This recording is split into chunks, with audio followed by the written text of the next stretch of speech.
प्यारे बच्चों, नमस्कार। मुझे विश्वास है आप लोग स्वस्थ और प्रसन्न होंगे और इसी प्रसन्नता के साथ आज हम कक्षा 9वीं हिंदी सवयें पढ़ने वाले हैं। आप लोग एक सवय्या सुनिए। धूरी भरे अति शोभित श्याम जो, तैसी बनी सिर सुंदर चोटी। खेलत खातो फिरे अंगना, पग पैजनी बाजत पीर क छोटी। या छवि को रस खान बिलोकत, या छवि को रस खान बिलोकत। वारत काम कला निधि कोटि, काग के भाग बड़े सजनी। हरि हाथ से लगवो माखन रोटी। काग के भाग बड़े सजनी, हरि हाथ से लगवो माखन रोटी। तो इसमें कवि का नाम भी आया है, आप लोगों ने सुना जी। उनका नाम है रसखान। और आज हम सवयें पढ़ने वाले हैं किनके? रसखान जी के। और प्रस्तुति जिसने दी है अर्थात मेरा नाम है अंजलि सिंह, उच्च माध्यमिक शिक्षक, जिला स्रोत समूह हिंदी, जिला अनूपपुर, मध्य प्रदेश।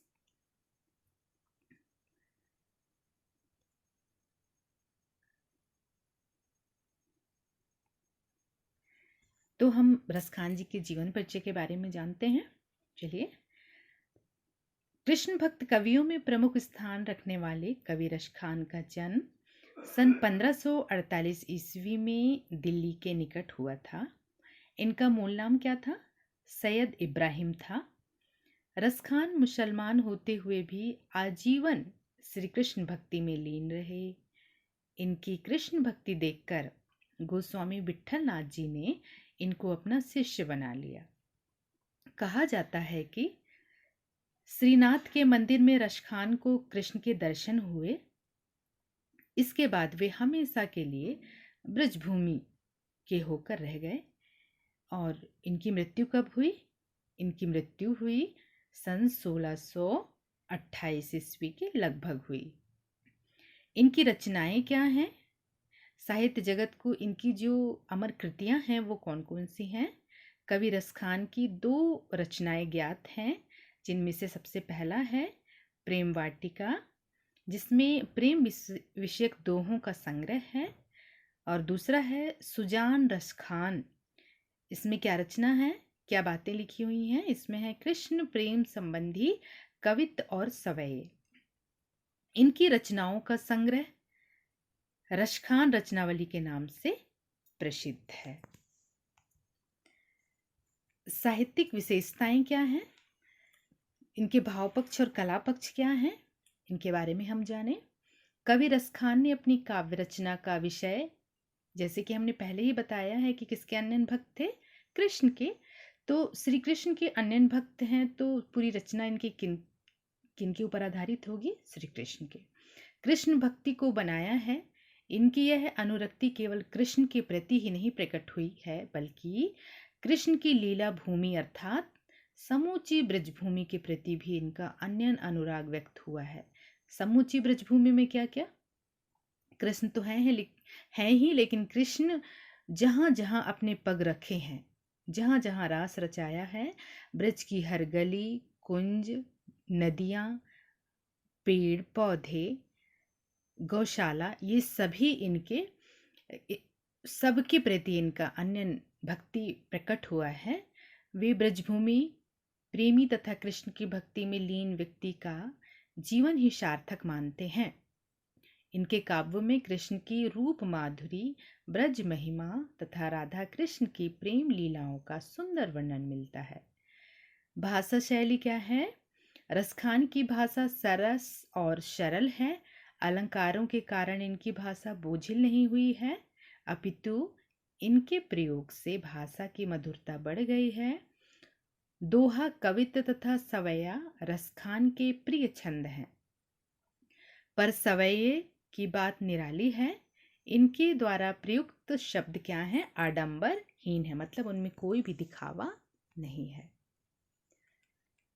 अब हम चलते हैं सवैयों की ओर, जिन सवैयों को हमारे कक्षा 9वीं के पाठ्यक्रम में शामिल किया गया है। तो सबसे पहला हमारा सवैया क्या है, इसको हम सबसे पहले पढ़ें, इसके बाद भावार्थ समझेंगे। मानुष हो तो वही रस खाने, बसों ब्रज गोकुल गाँव के ग्वारन। जो पशु हो तो कहाँ बस मेरो, चरो नित नंद की धेनु मंझारन। पाहन हो तो वही गिरी को, पाहन हो तो वही गिरी को, झुकियो हरि छत्र पुरंदर धारन। जो खग हो तो बसेरो करो, मिली कालिंदी कुल कदम्ब की डारन। तो इनका पहला सवैया है। अब हम क्या करें, इसका भावार्थ समझें। तो भावार्थ समझने से पहले कुछ ऐसे शब्द हैं, कठिन शब्द, जिनके अर्थ हमको ऐसा लगता है कि इसका मतलब क्या होगा। तो सबसे पहले लाइन में क्या है? मानुष। सबसे पहली पंक्ति में क्या है? मानुष शब्द दिया है। तो मानुष का मतलब क्या होता है? मनुष्य। बसों मतलब होता है निवास करूं। ग्वारन मतलब ग्वाले। और कहाँ बस मेरो, इसका मतलब क्या होता है कि इसमें मेरा क्या वश है। धेनु मतलब आप सब लोग जानते हैं, धेनु का मतलब क्या होता है? गाय, है ना, गाय। मंझारन मतलब होता है बीच में। और पाहन मतलब क्या होता है? पत्थर। छत्र मतलब छाता। कर मतलब हाथ। पुरंदर मतलब क्या होता है? इंद्र, है ना। और खग माने पक्षी होता है। और कालिंदी माने यमुना नदी को कालिंदी कहा गया है। यमुना का पर्यायवाची है कालिंदी। इसमें एक साथ जुड़ा हुआ है कालिंदी कूल, कूल माने किनारा होता है। तो इसका अर्थ क्या होगा? यमुना तट, है ना, यमुना नदी का किनारा। कदम्ब की डारन मतलब कदम्ब का एक पेड़ जो कृष्ण को बहुत प्रिय था, और उसमें बैठकर वो क्या किया करते थे? बांसुरी बजाया करते थे। अब हम इसके भावार्थ को समझें।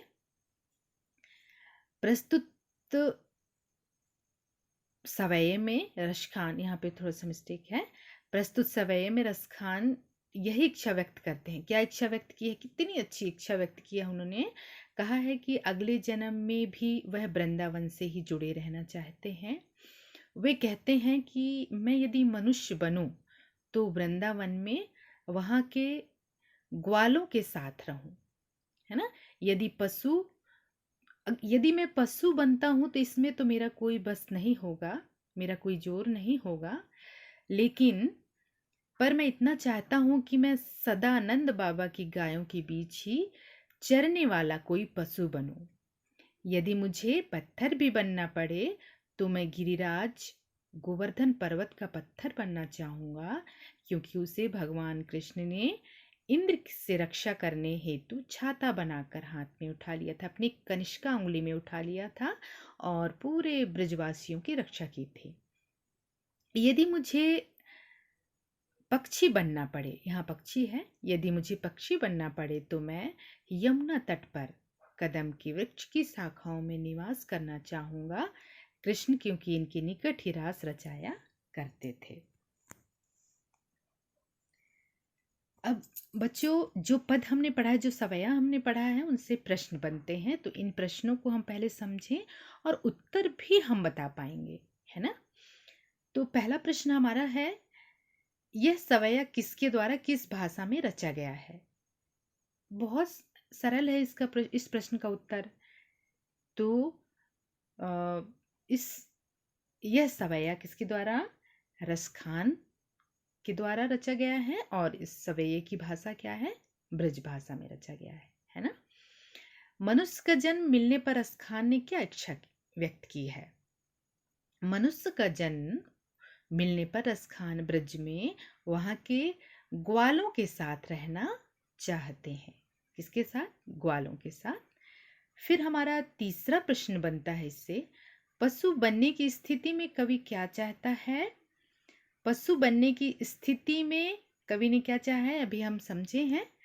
उन्होंने कहा है कि कवि नंद बाबा के गायों की बीच चरने वाला पशु बनना चाहता है। फिर हमारा चौथा प्रश्न है, कालिंदी कूल कदम्ब की डारन में कौन सा अलंकार है? कालिंदी कूल कदम, ये जो शब्द बने हैं किस अक्षर से शुरू हुए हैं? का से, है ना। तो जहाँ एक ही वर्ण की आवृत्ति बार बार होती है वहाँ कौन सा अलंकार होता है? अनुप्रास अलंकार, है ना। पुनरुक्ति प्रकाश अनुप्रास अलंकार है। फिर है अनुप्रास अलंकार है, ठीक है, पुनरुक्ति नहीं, अनुप्रास अलंकार है। गोवर्धन पर्वत को कृष्ण ने अपनी उंगली पर क्यों उठाया? गोवर्धन पर्वत को, इसका क्या उत्तर है? गोवर्धन पर्वत को कृष्ण ने अपनी कनिष्का उंगली पर ब्रज के लोगों को इंद्र के प्रकोप से, इंद्र ने क्रोधित होकर भयंकर घनघोर वर्षा की थी, उससे बचाने के लिए गोवर्धन पर्वत को श्री कृष्ण ने अपनी कनिष्का उंगली में उठाया था। फिर अगला हमारा क्या है, एक और दोहा लें हम, है ना।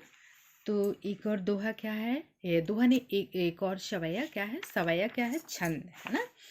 एक और हमारा सवैया है, या लकुटियर कामरिया पर राजते हूँ पुर को तजी डारो, आठों सिद्धि नवो निधि के सुख नंद की गाय चराई विसारो, रस खान कबू इन आखिन सो, रस खान कबो इन आखिन सो, ब्रज के बन बाग तड़ाग निहारो, कोटि के कल धौत के धाम, करील के कुंजन ऊपर वारो, कोटि के कल धौत के धाम, करील के कुंजन ऊपर वारो। इसका भावार्थ क्या है बच्चों? इसका भावार्थ, पहले शब्दार्थ आप लोग जानते हैं, या मतलब क्या होता है? या मतलब होता है और, लकुटी मतलब क्या होता है? लाठी, और कामरिया मतलब क्या होता है? कंबल, तिहुपुर मतलब होता है तीनों लोक। कौन से तीनों लोक? पृथ्वी, स्वर्ग और पाताल। तजिडारों, तजना मतलब त्याग देना, छोड़ देना, त्याग दूंगा इसका मतलब। विशारो मतलब भुलाना, है ना। और कौन सा? कोटिक आपको बन रहा है। कोटिक का अर्थ क्या है? कोटिक मतलब होता है करोड़ों। कलधौत माने होता है, कलधौत का मतलब कलधौत के धाम, कलधौत माने सोना होता है, आभूषण, एक धातु, सोना, है ना। तो कलधौत के धाम मतलब होता है सोने के महल। और करील मतलब एक कटीला वृक्ष, पौधा। और कुंज मतलब झाड़ियों का समूह। और वारो मतलब न्यौछावर करना। अब हम इसके भावार्थ समझे। क्या कहते हैं? या लकुटी और कामरिया पर राज तिहूपुर को तजीडारो। कवि कहते हैं कृष्ण को प्रिय वस्तुओं के लिए रसखान सब कुछ छोड़ने को तैयार हैं। क्या क्या छोड़ने को तैयार हैं? वह कहते हैं कि कामरिया पर राजती हूँ। वह कहते हैं कि यदि उन्हें कृष्ण की लाठी और कंबल मिल जाए तो वह तीनों लोकों का साम्राज्य छोड़ने को तैयार है ना। क्या मिल जाए? कृष्ण की कामरिया तथा कंबल और लाठी मिल जाए तो तीनों लोकों का साम्राज्य, शासन, राज्य छोड़ने को तैयार है। और आठों सिद्धि नवो निधि, सुख नंद गाय चराय विचारो। और कहते हैं आठों सिद्धियां और 9 निधियां मिल जाने से जो लाभ होता है उसे वे नंद की गाय चराने के शुभ लाभ के आगे कुछ नहीं समझते। वे कहते हैं जब से मैंने अपनी इन आँखों से, क्या कहते हैं, रसखान कबू इन आँखिन सो ब्रज के बनबाग तड़ाग निहारो। कवि कहते हैं कि जब से मैंने अपनी इन आँखों से ब्रजभूमि के वनों को, बागों को और तालाबों को देखा है, तब से यही मन करता है कि इन करील के घने कुंजों पर करोड़ों सोने के बने महलों को निछावर किया जा सकता है।